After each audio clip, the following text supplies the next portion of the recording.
Galing na ng ating trainee, diba? Perfect! Ilang araw pa lang yan siya ha, pero in fairness, galing na niya magplancha. Pak! San ka pa dyan? Hi ka muna dyan. Anong masasabi mo?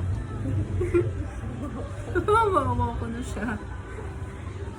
Galing na niya magplancha, mga B. Nakakatuwa. Ayusin mo lang yung section ng B.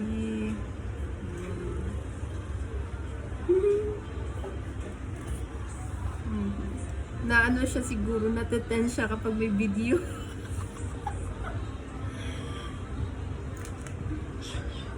Relax ka lang, huwag kang matitense.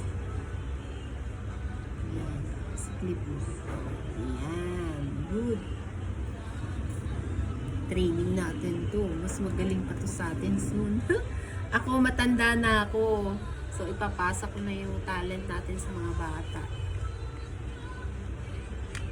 Ayan. Sige, baba mo. Ayan.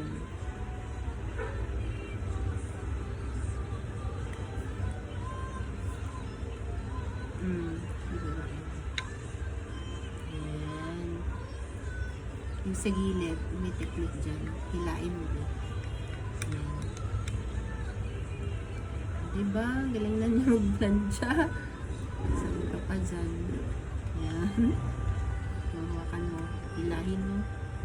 Ayan. Very good. Hilahin mo. Tapos, tusok mo ng supply. Sige, tusok mo ng supply. Ayan. Sige, tapos hilahin mo kamay. Hagod. Mag-plancha din pababa. Ayan. Very good. Sige. Sa ribbon, kailangan mo talaga yung parang mapino na sectioning. Ha? Hindi ganito. So, sa ribbon, kailangan manipis lang yung pag-sectioning mo. Tapos, konti lang yung paghawi mo. Tapos, paghagod mo talaga ay talagang ma-pressure. Pero, dapat magaan yung kamay mo, babe. Natutuwa siya. So, ayan. Someday, ayan. Ilan araw ka pa nga lang dito tingnan mo, magaling ka na mag-plancha. How much more? Kung more than a month ka na nagaganito, pwede ka na ano ka na, pwede ka ng gamit.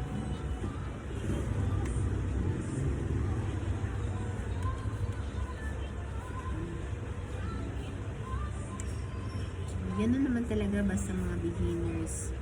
Hindi agad-agad na as in galing agad na as in sobrang agad bongga yung hindi. Marami pa kayong mararanasan. Iiyak pa kayo, guys. Madadisappoint kayo. May mga times na parang susukuan nyo na. May mga times na parang ayaw nyo na. So may mga times na tinatamad na kayo. So, kung talagang gusto niyo talaga matuto, guys, ayan, kailangan mo pag-igihan at mag-aral na mag-aral. Tapos, yung talaga yung experience mo talaga yung maglalagay sa inyo ng kumbaga yung experience na yung magdadala sa inyo ng mahabang pasensya. So, mahaba-habang pag-aaral pa talaga, guys. So, hindi ganun kadali, guys, ang pagiging isang hairdresser. Ako, grabe. Ang dami ko ng pinagdaanan, guys. Parang gusto ko na nga rin sukuan noon ito. Pero, ito talaga yung love ko, Ito lang gusto kong gawin sa buhay ko. Kaya, never, never give up. So, kung kaya ko, kaya nyo rin. Kaya nga ni Jilin. Diba? Pero kung love niyo talaga yung trabaho mo, I'm sure someday magiging successful din kayo na hairdresser. Yes. How much more nga ako na nadami ko ng pinagdaanan. 18 years na ako dito sa pag-hair. So marami na talaga. Nandyan yung mga client na sari-saring mga ugali ng mga client. Kung mararanasan nyo, guys, may times na may mga client na syempre iba-iba naman talaga tayo ng mga ugali. So, yan, nakaka-experience kayo dyan ng iba't ibang ugali ng clients once na kayo ay magkamali. So, tibayan nyo talaga yung loob nyo, lakasan nyo yung loob nyo guys kung gusto nyo talaga matuto. So, acceptance kung ano man yung mangyayari, kailangan yung tanggapin.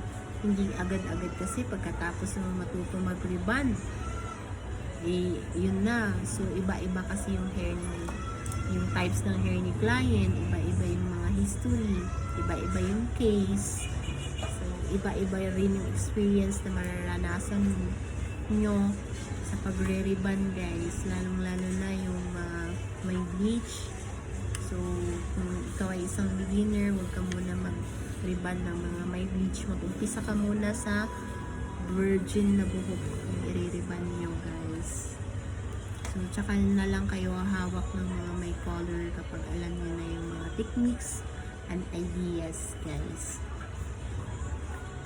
So, kagaya ni Jeline, ayan, tuturuan natin siya mag-plancha ng maayos. Ayan. Galing na siya guys maghawak ng plancha. Unti-unti lang, hindi naman agad na isang turuan lang, magaling agad. Meron yung process. So, trust the process, ika nga. So, someday, si Jeline ay meron na siyang salon. Babalikan niya yung video na to sa YouTube. Manood ka, Jeline. So, babalikan niya yung video na to at magpapasalamat niya sa siya na nabansay siya. So, ganun talaga guys. Basta may pangarap ka, go lang. Go lang, laban lang. Kaya nyo yan. Yes. Marami pa kayong pagdadaanan. Hindi lang yan. Madami pa. So, kung kayo nangangarap maging isang hairdresser, so, aral lang ng aral guys. The more you learn, the more you earn. Tandaan nyo yan parating sinasabi ko. So, hey guys, thank you for watching and bye-bye!